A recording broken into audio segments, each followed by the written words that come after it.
te louer, ô mon Dieu, à ton nom, élever les mains. Je veux te bénir, t'adorer, chanter, ô mon Dieu, éternel est ton amour. Dans le temple très saint de ta gloire, ô Seigneur, je te contemplerai. Je verrai ta puissance infinie, ô mon Dieu, éternel est ton amour. Je veux te louer, ô mon Dieu, à ton nom, élever les mains. Je veux te bénir, t'adorer, te chanter, ô mon Dieu, éternel est ton amour. Au nom du Père, du Fils et du Saint-Esprit. Amen. La grâce de Jésus notre Seigneur, l'amour de Dieu le Père et la communion de l'Esprit Saint soient toujours avec vous. Et avec votre esprit. Chers amis, en ce jour où l'Église célèbre la mémoire de Saint Jean-Paul II, nous nous rappelons le geste par lequel le pape a voulu remettre la balle qu'il a atteint le 13 mai 1981 à Notre-Dame de Fatima. Et cette balle se trouve insérée dans la couronne de Notre-Dame de Fatima. J'espère que nous aurons l'occasion de la voir, cette couronne. Nous sommes ici parce que, joyeux d'entrer, nous aussi, dans la grande assemblée des disciples de Jésus, heureux de célébrer son sacrifice, nous voulons ne faire qu'un peuple. Comme la première lecture nous y invite, ne faire qu'un corps avec Jésus. Et ce corps, eh bien, il s'apparente à la Jérusalem céleste dont nous parle la liturgie et dont notre assemblée est un peu comme un avant-goût. Aussi, en rendant grâce, nous demandons à Dieu d'être rendus dignes de faire partie de cette Jérusalem céleste, de ce temple saint, de cette construction qui a pour fondation les apôtres et qui a pour parement les saints et les saintes qui nous entourent. Demandons à Dieu qu'il nous convertisse et qu'il pardonne nos péchés au seuil de cette Eucharistie. Je confesse à Dieu Tout-Puissant, je reconnais devant vous, frères et sœurs, que j'ai péché en pensée, en parole, par action et par omission. Oui, j'ai vraiment péché. C'est pourquoi je supplie la bienheureuse Vierge Marie, les anges et tous les saints, et vous aussi, frères et sœurs, de prier pour moi le Seigneur notre Dieu. Que Dieu Tout-Puissant nous fasse miséricorde, qu'il nous pardonne nos péchés et nous conduise à la vie éternelle. Seigneur, prends pitié. Seigneur, prends pitié. Seigneur, prends pitié. Ô Christ, prends pitié. Ô Christ, prends pitié. Ô Christ, prends pitié. Seigneur, prends pitié. Seigneur, prends pitié. Seigneur, prends pitié. Prions le Seigneur. Dieu, riche en miséricorde, tu as appelé le pape Saint Jean-Paul II à guider ton Église répandue dans le monde entier. Accorde-nous, fort de son enseignement, d'ouvrir nos cœurs avec confiance à la grâce du salut qu'il a apporté par le Christ. Lui qui vit et règne avec toi dans l'unité du Saint-Esprit, Dieu pour les siècles des siècles.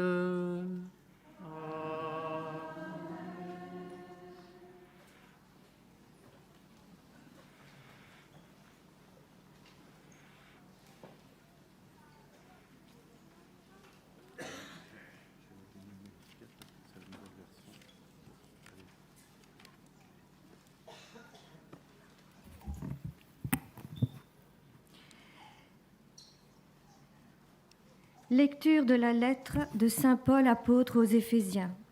Frères, autant vous étiez païens, vous n'aviez pas le Christ. Vous n'aviez pas droit de cité avec Israël. Vous étiez étrangers aux alliances et à la promesse. Vous n'aviez pas d'espérance et dans le monde, vous étiez sans Dieu. Mais maintenant, dans le Christ Jésus, vous qui autrefois étiez loin, vous êtes devenus proches par le sang du Christ. C'est lui, le Christ, qui est notre paix. Des deux, le juif et le païen, il a fait une seule réalité. Par sa chair crucifiée, il a détruit ce qui les séparait, le mur de la haine. Il a supprimé les prescriptions juridiques de la loi de Moïse. Ainsi, à partir des deux, le juif et le païen, il a voulu créer en lui un seul homme nouveau, en faisant la paix, et réconcilier avec Dieu les uns et les autres en un seul corps, par le moyen de la croix. En sa personne, il a tué la haine. Il est venu annoncer la bonne nouvelle de la paix. La paix pour vous qui étiez loin. La paix pour ceux qui étaient proches. Par lui, en effet, les uns et les autres, nous avons dans un seul esprit accès auprès du Père. Ainsi donc, vous n'êtes plus des étrangers, ni des gens de passage. Vous êtes concitoyens des saints, vous êtes membres de la famille de Dieu, car vous avez été intégrés dans la construction qui a pour fondation les apôtres et les prophètes. Et la pierre angulaire, c'est le Christ Jésus lui-même. En lui, toute la construction s'élève harmonieusement pour devenir un temple saint dans le Seigneur. En lui, vous êtes, vous aussi, les éléments d'une même construction pour devenir une demeure de Dieu par l'Esprit Saint. Parole du Seigneur. Rendons grâce à Dieu.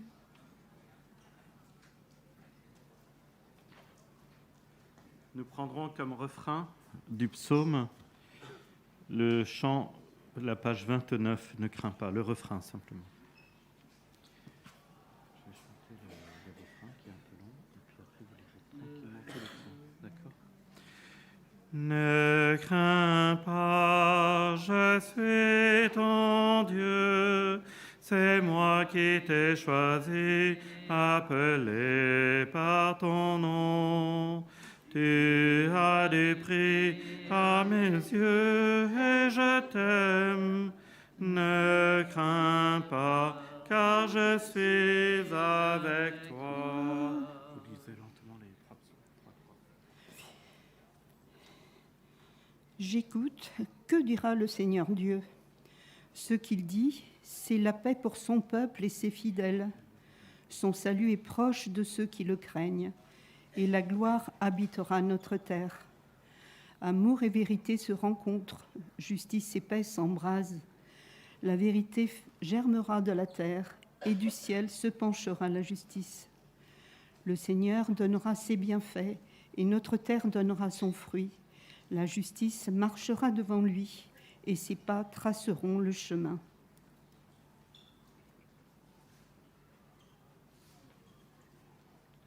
Ne crains pas, je suis ton Dieu, c'est moi qui t'ai choisi, appelé par ton nom. Tu as du prix à mes yeux et je t'aime.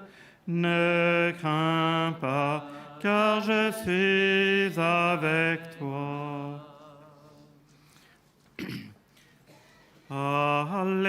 Alléluia, Alléluia, Alléluia. Alléluia. Restez éveillés et priez en tout temps. Ainsi vous pourrez vous tenir debout devant le Fils de l'homme. Alléluia. Alléluia.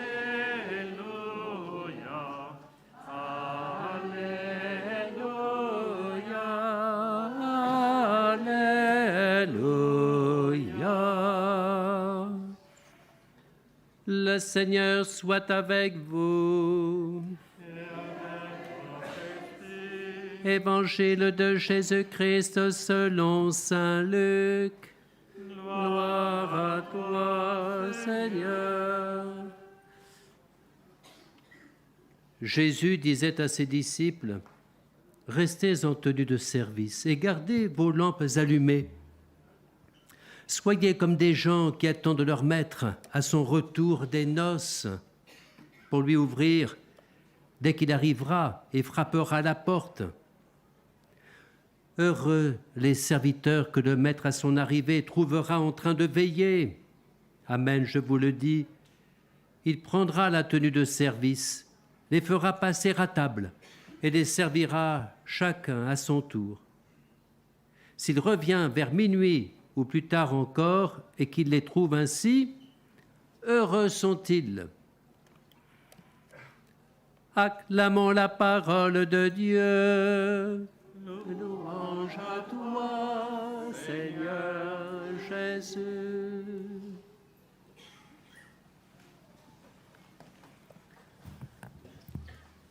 Permettez-moi, au seuil de cette homélie, d'abord d'exprimer mon émotion de célébrer pour la première fois à cet autel, devant Notre-Dame de Fatima, le 13 mai 1981, j'étais à Rome. Et dans l'après-midi, nous avons appris l'attentat que le pape Jean-Paul II venait de subir.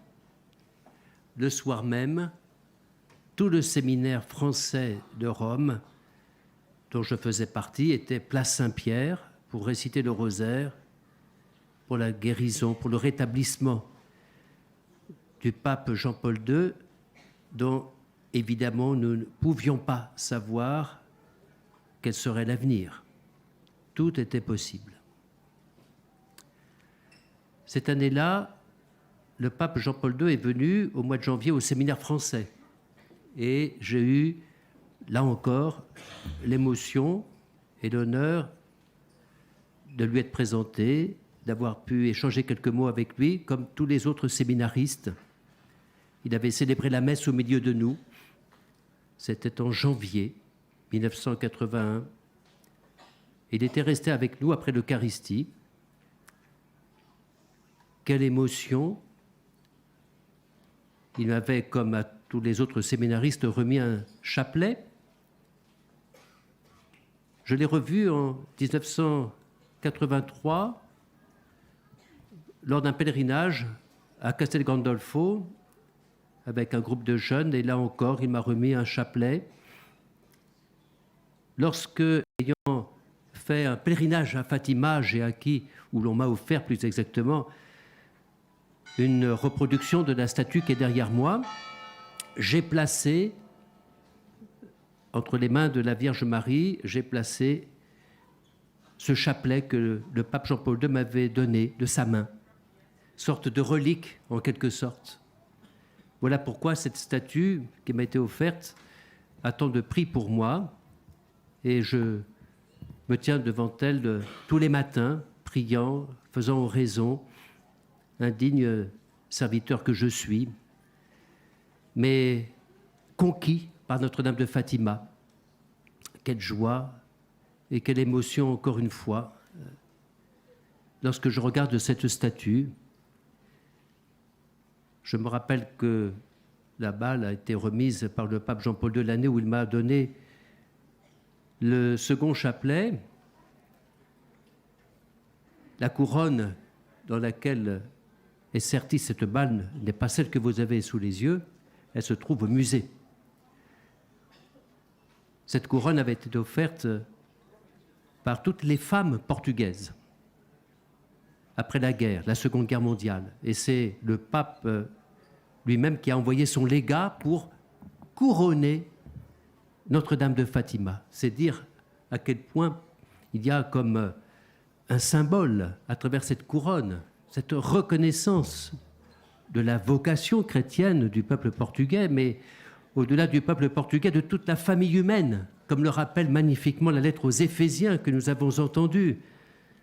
Vous avez bien compris que Dieu est venu, envoyant son Fils, le Père a voulu que soit réunie cette humanité qui est la nôtre pour créer un seul homme nouveau, réuni en un seul corps. Il a voulu que nous formions ce corps de son Fils, tous, qui que nous soyons. La violence, quand elle se déchaîne, est toujours, non pas l'échec du plan de Dieu, mais la manifestation en creux, en noir, de l'œuvre que Dieu vient accomplir. Et cette œuvre qu'il accomplit, c'est bien la réconciliation du monde, c'est bien la paix qu'il est venu semer dans ce monde, dans le cœur des hommes. Peut-être avez-vous remarqué combien de fois est apparu le mot paix dans notre lecture, dans nos lectures, la lettre aux Éphésiens d'abord, et puis ensuite dans le psaume.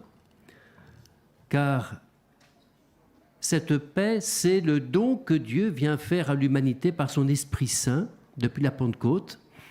Encore une fois, réconcilier l'humanité, qu'elle soit comme intégrée dans la construction, dont la pierre angulaire est le Christ Jésus lui-même, la pierre angulaire. Et Notre-Dame de Fatima, avec l'attentat du pape Jean-Paul II, manifeste clairement ce dessein de Dieu d'unité, d'amour, de réconciliation, de paix, sans cesse mis à mal, certes, ou ralenti par la violence humaine, mais toujours présent comme l'horizon de l'humanité. Et voilà pourquoi nous ne pouvons pas ne pas lever nos yeux vers cette sainte demeure de Dieu dont parle la lettre aux Éphésiens, dont nous faisons partie, nous qui sommes des éléments de sa construction, cette demeure de Dieu que nous sommes déjà, que nous sommes appelés à devenir pleinement lorsque la Jérusalem céleste, comme dit le livre de l'Apocalypse, apparaîtra dans sa splendeur. Alors cette humanité réconciliée, oui, elle aura un vrai visage, le visage d'abord du Christ, mais avec le Christ, nos visages réunis pour être glorifiés, nous aussi, de cette gloire que le Fils a reçue de son Père. Pour cela, il faut une condition, et cette condition, elle est exprimée dans l'Évangile. Restez en tenue de service, gardant nos lampes allumées, comme des gens qui attendent leur maître à son retour des noces. J'aimerais vous dire, comme saint Paul l'a dit d'ailleurs dans une de ses lettres, le temps est court, le temps est bref, parce que la fin approche. Vous savez peut-être que la première génération, la génération des apôtres, attendait la fin du monde incessamment. Elle n'est pas venue tout de suite. Nous en savons quelque chose. Je dirais, il ne suffit pas de durer dans le temps. Il s'agit d'attendre impatiemment cette fin, cet accomplissement définitif. Lorsque le nouveau ciel et la nouvelle terre apparaîtront, lorsque, oui, cette Jérusalem céleste descendra du ciel. Nous devons y tendre, nous devons l'attendre, nous devons l'espérer. Et pour cela, faire nôtre les paroles de saint Luc, gardant nos lampes allumées, attendant le Maître à son retour des noces, pour lui ouvrir dès qu'il arrivera et frappera à la porte. Je ne nous souhaite pas de mourir tous dans l'heure qui vient, je vous rassure. Et je ne le souhaite à personne. Mais que voulez-vous? Les chrétiens ne peuvent pas ne pas être des gens qui, tout en vivant leur vie ici-bas, avec toute son épaisseur, naturellement, avec nos devoirs d'État que nous imaginons tous et que nous vivons tous, mariés, pas mariés, parents ou pas, célibataires, consacrés au Seigneur, peu importe nos vocations. Nous ne pouvons pas ne pas vivre l'épaisseur de nos vies, mais toujours tendus vers cette heure où il reviendra, frappant à la porte. Et heureux serons-nous, serviteurs, d'être trouvés en train de veiller. Veiller. C'est bien cela que nous ferons dès ce soir en venant ici pour prier en ce lieu. Nous le ferons encore demain. Nous le ferons en d'autres moments et nous garderons toujours au cœur ce moment que nous sommes en train de vivre comme une attente fervente, une attente confiante, apaisée de l'accomplissement définitif du royaume. Il faut que nous en soyons tellement persuadés que nos cœurs soient déjà comme transportés vers cet au-delà. Non pas en méprisant les choses de la terre, encore une fois, mais parce que nous savons que notre vie sur terre n'est qu'un pèlerinage, n'est qu'un passage, un pèlerinage vers cette Jérusalem qui nous attend.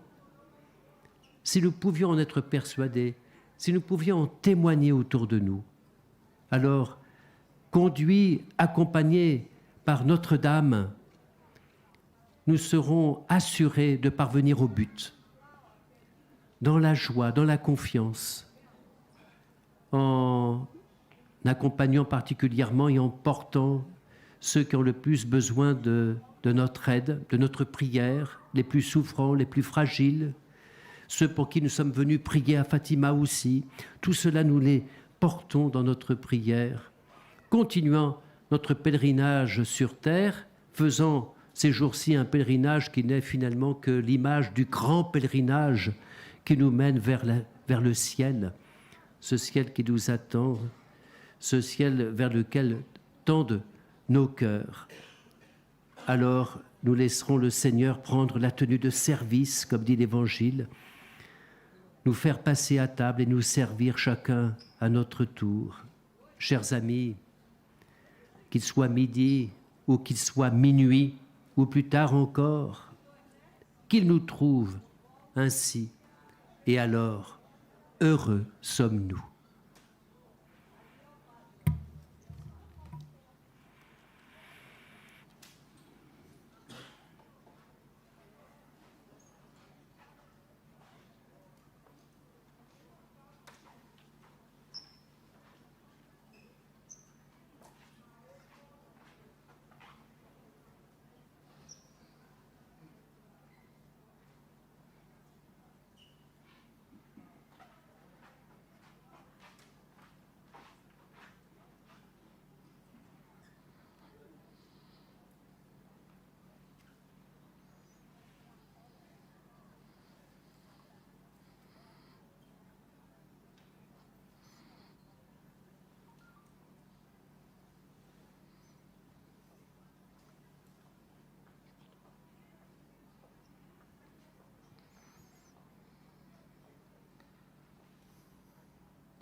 Tu es béni, Seigneur, Dieu de l'univers. Nous avons reçu de ta bonté le pain que nous te présentons, fruit de la terre et du travail des hommes.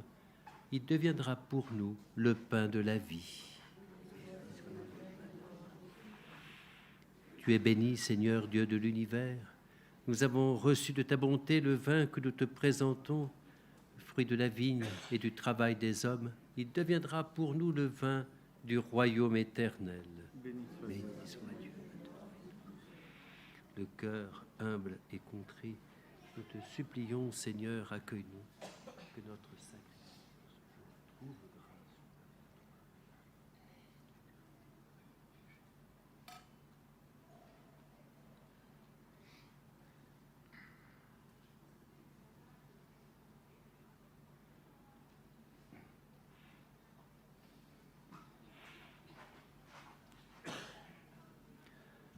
Priez, frères et sœurs, que mon sacrifice, qui est aussi le vôtre, soit agréable à Dieu, le Père Tout-Puissant. Que le Seigneur reçoive de vos mains ce sacrifice, À la louange et à la gloire de son nom, pour notre bien et celui de toute l'Église. Accueille, Seigneur, le sacrifice de ton peuple en l'honneur de Saint Jean-Paul II. Nous l'offrons pour te glorifier. Qu'il contribue à notre salut éternel. Par le Christ notre Seigneur.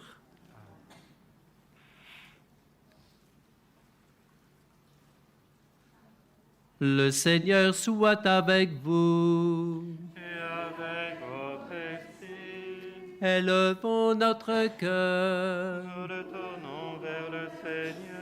Rendons grâce au Seigneur notre Dieu. Voilà est juste et bon. Vraiment, il est juste et bon de te rendre gloire, de t'offrir notre action de grâce toujours et en tout lieu. À toi, Père très saint, Dieu éternel et tout-puissant, par le Christ notre Seigneur. En célébrant aujourd'hui la fête de Saint Jean-Paul II, nous admirons ta sollicitude pour ton Église. Par l'exemple qu'il a donné, tu nous encourages. Par son enseignement, tu nous éclaires. À sa prière, tu veilles sur nous. C'est pourquoi, avec tous les anges et tous les saints, nous proclamons ta gloire en chantant. Saint, Saint le Seigneur, Dieu de l'univers, le ciel et la terre sont remplis de ta gloire. Hosanna au plus haut des cieux. Béni soit celui qui vient au nom du Seigneur. Hosanna au plus haut des cieux. Tu es vraiment saint, Dieu de l'univers, et toute la création proclame ta louange, car c'est toi qui donnes la vie, c'est toi qui sanctifies toutes choses par ton Fils Jésus-Christ notre Seigneur, avec la puissance de l'Esprit Saint. Et tu ne cesses de rassembler ton peuple, afin qu'il te présente partout dans le monde une offrande pure. C'est pourquoi nous te supplions de consacrer toi-même les offrandes que nous apportons. Sanctifie-les par ton esprit, pour qu'elles deviennent le corps et le sang de ton Fils, Jésus-Christ notre Seigneur, qui nous a dit de célébrer ce mystère. La nuit même où il fut livré, il prit le pain. En te rendant grâce, il le bénit, il le rompit et le donna à ses disciples en disant: Prenez et mangez-en tous. Ceci est mon corps livré pour vous.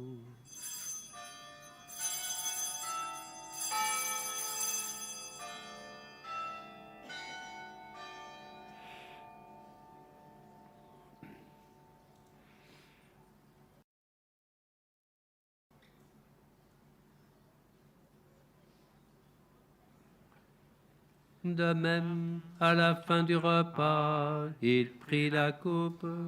En te rendant grâce, il la bénit et la donna à ses disciples en disant: Prenez et buvez-en tous, car ceci est la coupe de mon sang, le sang de l'alliance nouvelle et éternelle, qui sera versé pour vous et pour la multitude en rémission des péchés. Vous ferez cela en mémoire de moi.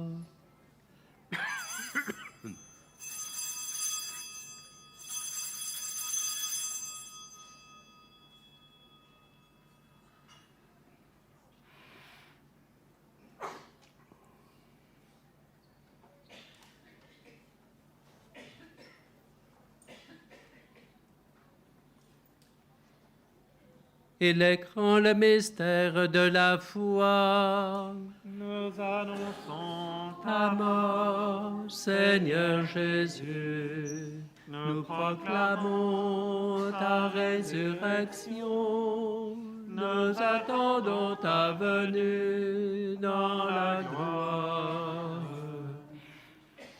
En faisant mémoire de ton Fils, de sa passion qui nous sauve, de sa glorieuse résurrection et de son ascension dans le ciel, alors que nous attendons son dernier avènement, nous présentons cette offrande vivante et sainte pour te rendre grâce. Regarde, Seigneur, le sacrifice de ton Église et daigne reconnaître celui de ton Fils qui nous a rétablis dans ton alliance. Quand nous serons nourris de son corps et de son sang et remplis de l'Esprit Saint, accorde-nous d'être un seul corps et un seul esprit dans le Christ. Que l'Esprit Saint fasse de nous une éternelle offrande à ta gloire, pour que nous obtenions un jour les biens du monde à venir, auprès de la Vierge Marie, la bienheureuse Mère de Dieu, auprès de Saint Joseph, son époux, avec les apôtres, les martyrs, Saint Jean-Paul II et tous les saints qui ne cessent d'intercéder pour nous. Et maintenant, nous te supplions, Seigneur, par le sacrifice qui nous réconcilie avec toi, étends au monde entier le salut et la paix. Affermis la foi et la charité de ton Église au long de son chemin sur la terre. Veille sur ton serviteur, le pape François, l'évêque de ce lieu, l'ensemble des évêques, les prêtres, les diacres et tout le peuple des rachetés. Écoute les prières de ta famille assemblée devant toi et ramène à toi, Père très aimant, tous tes enfants dispersés. Pour nos frères défunts, pour les hommes qui ont quitté ce monde et dont tu connais la droiture, nous te prions.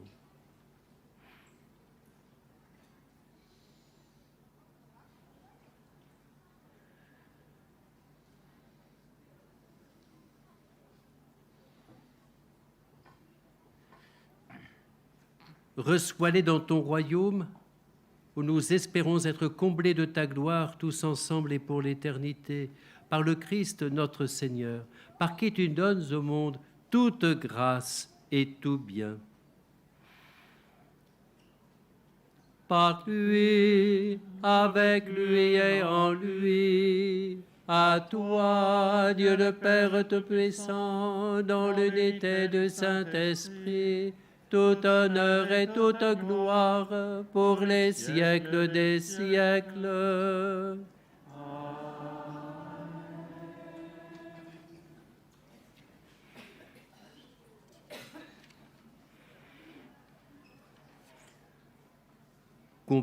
Confiant dans la parole que Jésus a donnée à ses apôtres, la parole du Notre Père par laquelle nous nommons Dieu du plus beau nom que nous puissions lui donner, transmis par le Fils éternel lui-même, redisons: Notre Père qui es aux cieux, que ton nom soit sanctifié, que ton règne vienne, que ta volonté soit faite sur la terre comme au ciel.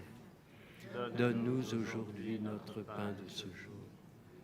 Pardonne-nous nos offenses, comme nous pardonnons aussi à ceux qui nous ont offensés. Et ne nous laisse pas entrer en tentation, mais délivre-nous du mal. Délivre-nous de tout mal, Seigneur, donne la paix à notre temps. Soutenus par ta miséricorde, nous serons libérés de tout péché, à l'abri dans toute épreuve, nous qui attendons que se réalise la bienheureuse espérance, l'avènement de Jésus-Christ notre Sauveur. Car c'est à toi qu'appartiennent le règne, la puissance et la gloire pour les siècles des siècles. Seigneur Jésus-Christ, tu as dit à tes apôtres: je vous laisse la paix, je vous donne ma paix. Ne regarde pas nos péchés, mais la foi de ton Église. Pour que ta volonté s'accomplisse, donne-lui toujours cette paix, conduis-la vers l'unité parfaite, toi qui vis et règnes pour les siècles des siècles. Amen. Que la paix du Seigneur soit toujours avec vous. Et avec votre Et cette paix, tant de fois rappelée dans la liturgie de la parole de ce jour, tout en étant avec vous, que vous puissiez la partager. Frères et sœurs, partagez-vous sa paix.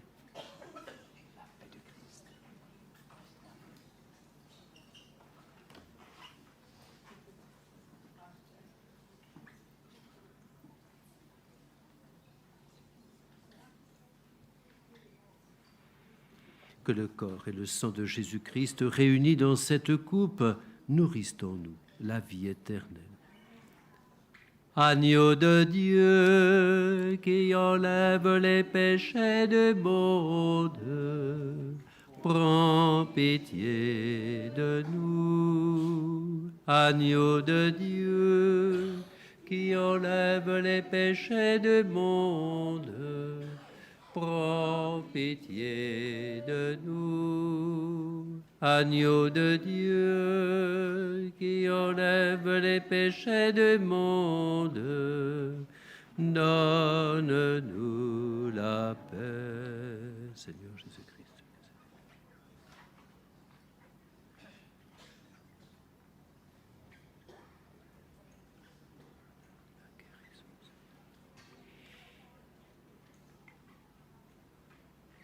Voici l'agneau de Dieu, voici celui qui enlève les péchés du monde. Heureux les invités au repas des noces de l'agneau. Seigneur, je ne suis pas digne de te recevoir, mais dis seulement une parole et je serai guéri. Que le corps du Christ nous garde pour la vie éternelle. Amen.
Prions encore le Seigneur.